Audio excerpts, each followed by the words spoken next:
Bonjour les stratèges des autres. Alors, sans surprise, le Burkina Faso vient de se prononcer, vient de se positionner concernant la question du woubinage. Vous voyez, non, stratégiquement, le woubinage. Donc, en tout cas, il vient de se prononcer le Burkina Faso. Voilà. Désormais, au Burkina Faso, comme vous pouvez le lire ici, sur Jeune Afrique, le woubi, les woubis, ou le woubinage là, devient passible de 2 à 5 ans de prison ferme. C'est ça. Ferme. La famille. Moi, j'ajoute le ferme là. Je rajoute ça. Sinon, c'est bien marqué ici. Voilà, 2 ans, machin. On sait que c'est pas avec... Enfin, c'est pas avec sursis. C'est bien évidemment ferme. Enfin, En tout cas, la famille, c'est ce qui est là. Voilà. Et pourquoi je dis sans surprise? Je dis sans surprise parce que, bien évidemment, le Burkina Faso est un pays africain. Donc, le Burkina Faso, tout comme les autres pays africains, en fait, devrait faire la même chose. C'est-à-dire que les autres pays africains doivent suivre le pas du Burkina Faso. Parce que, tout simplement, le woubi ou le woubinage ne fait pas partie de notre mode de vie, de nos valeurs. Chaque caïman a son marigot. L'affaire des woubis, là, on ne sait pas d'où ça a commencé. Mais sinon, on connaît seulement les gens qui font la propagande de ça. Les gens qui, soi-disant, voudraient protéger les minorités.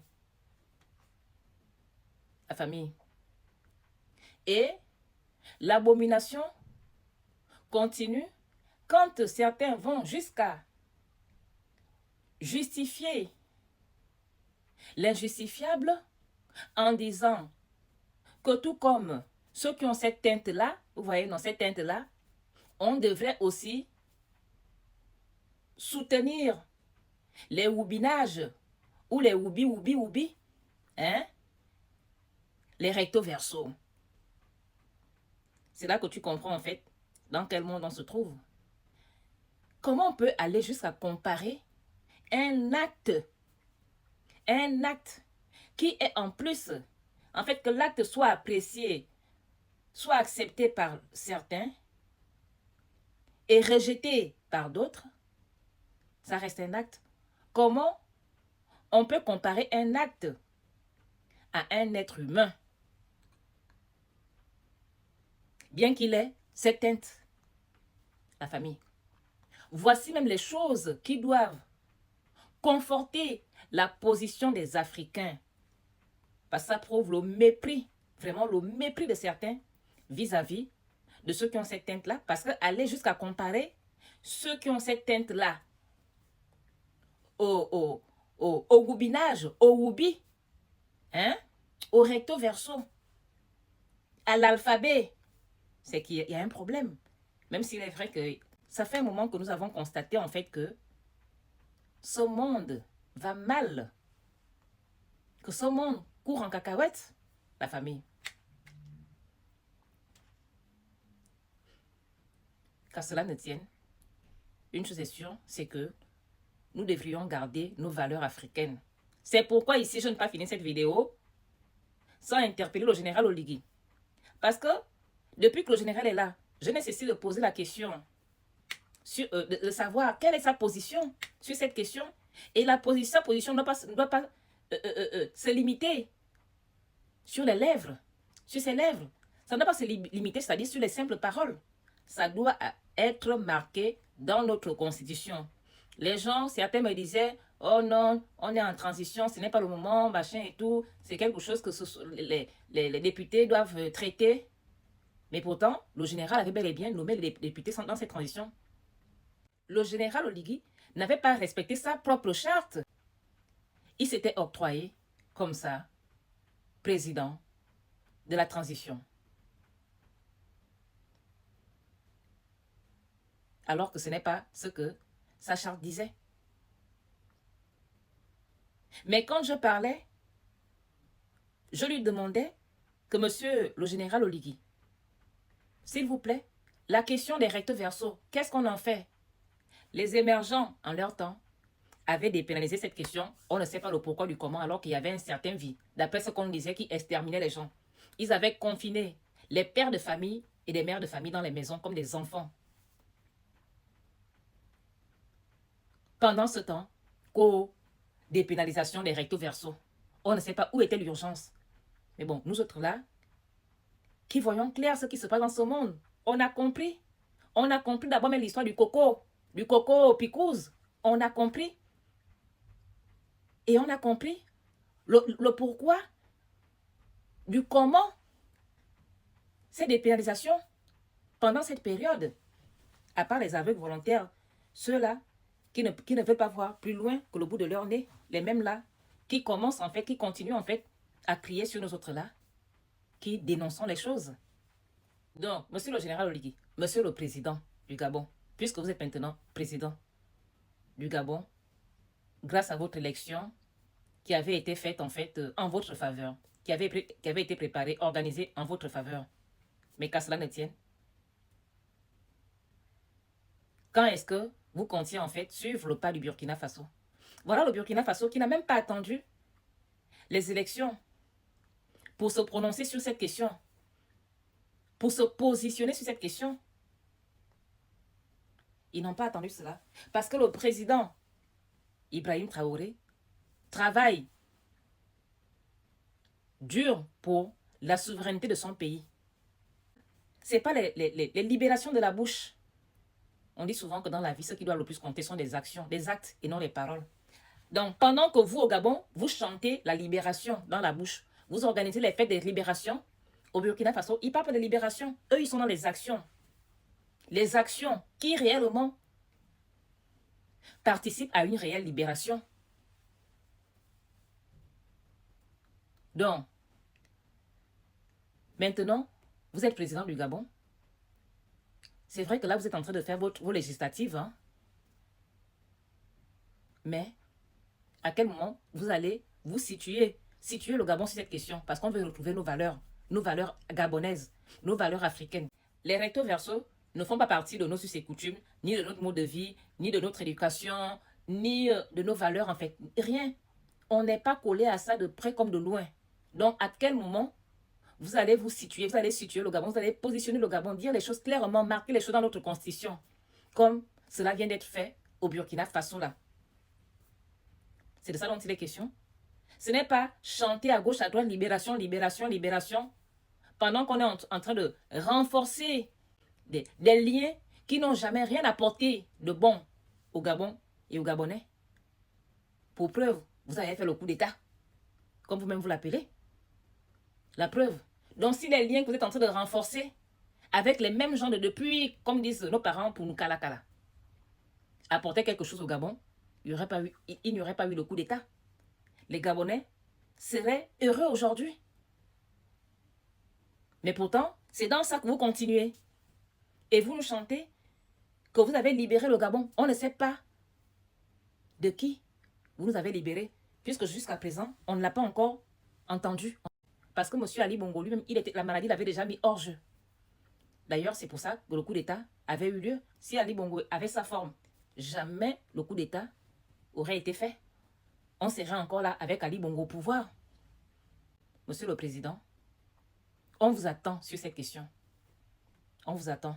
On a besoin de purifier notre pays. Monsieur Ali Bongo et son équipe qui avait amené l'histoire là, du ramassage des clés au Gabon. Ils ont planté leurs graines. La graine a fleuri. Est-ce que vous qui dites que vous avez libéré le Gabon, est-ce que vous envisagez enlever ces trucs du Gabon en fait?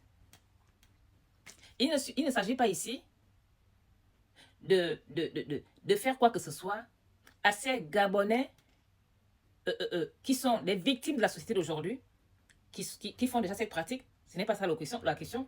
Parce que la vérité est que, comme je le dis toujours, le problème n'est pas ceux qui font cette pratique. Le problème, ce n'est pas eux. Le problème, c'est la pratique. Donc, c'est sur cette pratique que le Gabon doit se positionner en protégeant ses valeurs. Je reviendrai sur cette question plus tard. De toute façon, j'ai toujours eu à aborder ce sujet parce que c'est quelque chose qui est très important pour nous au Gabon. Il est important pour nous de préserver nos valeurs. Encore une fois, on n'est pas là pour juger les gens. Je ne suis pas là pour juger qui que ce soit. Chaque caïman a son barigot. Chaque pays a le droit de faire ce qu'il veut. Donc, si ça fait partie des valeurs de certains pays, il n'y a pas de problème. On n'est pas là pour juger. Qui sommes-nous pour juger les gens? Chacun fait ce qu'il veut chez lui. Et nous, on veut continuer à préserver nos valeurs léguées par nos aïeuls, nos ancêtres.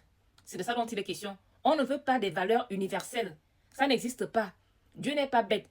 Si Dieu voulait que ce monde ait des valeurs universelles, ben, il aurait fait une bonne fois que tous les pays du monde aient les mêmes valeurs, aient un même mode de vie, aient les mêmes coutumes, même culture.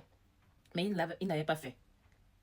S'il n'avait pas fait, parce qu'il estimait que c'était bien la diversité, que c'était bien les divergences, les différences. Voilà. Donc, si ça fait partie des valeurs des autres là-bas, il n'y a pas de problème, on ne les juge pas. Voilà, que bien leur fasse. Mais nous, au Gabon, on veut continuer à préserver nos valeurs. Et surtout en Afrique. C'est vrai que c'est un message qui est valable pour tous les pays africains. Sachant que le houbinage limite la natalité.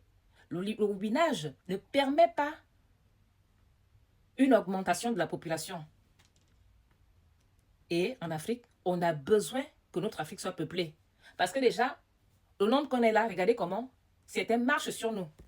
Certains nous dictent les choses. On n'est pas maître des décisions de nos pays. Mais si on doit encore diminuer le nombre qu'on est là, au lieu de l'augmenter, comment est-ce qu'on va faire? Mais ce sera du pain béni pour ceux-là qui crient que l'Afrique serait tellement peuplée. Eux, ils ont les pays qui ont les 60 millions d'habitants, 100 millions d'habitants, machin millions d'habitants. Les États-Unis, c'est combien de millions d'habitants? Plus de 300 millions d'habitants. Mais ils sont en train de chanter matin, midi, soir que l'Afrique est peuplée. Oh, les Africains, oh, les fins, ils ont faim, il faut aller les aider, alors que nos pays sont riches.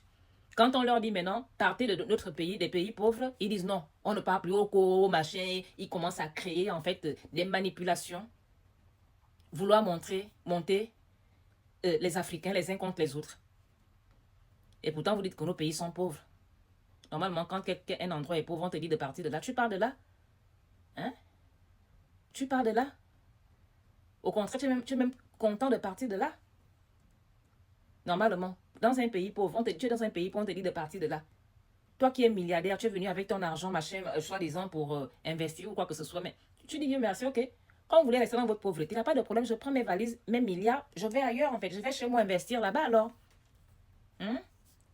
Donc, monsieur le général, on vous attend sur cette question, on vous regarde. Hein?